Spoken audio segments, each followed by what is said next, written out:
ஒரு கிராமத்தில் சிஜோ என்ற சிறுவன் வாழ்ந்து வந்தான். சிஜோ புத்திசாலிதான், ஆனால் எதையும் தொடர்ந்து செய்யும் பழக்கம் இல்லை. ஒரு நாள் படிப்பான், அடுத்த நாள் விளையாட்டு, மொபைல், மறுநாள் சோம்பல். அவனுக்கு பெரிய கனவு இருந்தது, நான் ஒரு பெரிய மனுஷரா வேண்டும் என்று. ஆனால் ஒரு நாள் அவன் கிராமத்திற்கு ஒரு வயதான ஆசிரியர் வந்தார். சிஜோ சிறுவன் அவரிடம் கேட்டான், ஐயா, நான் நிறைய முயற்சி செய்றேன், ஆனா எதிலும் வெற்றி கிடைக்கலையே.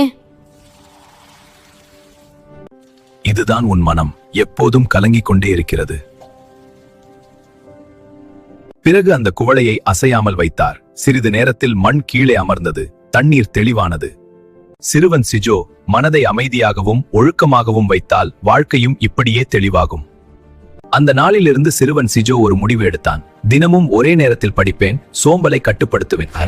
சிறுவன் சிஜோக்கு ஆரம்பத்தில் கஷ்டமாக இருந்தது, ஆனால் தினமும் மனதை ஒழுங்குபடுத்தி செயல்பட்டான்.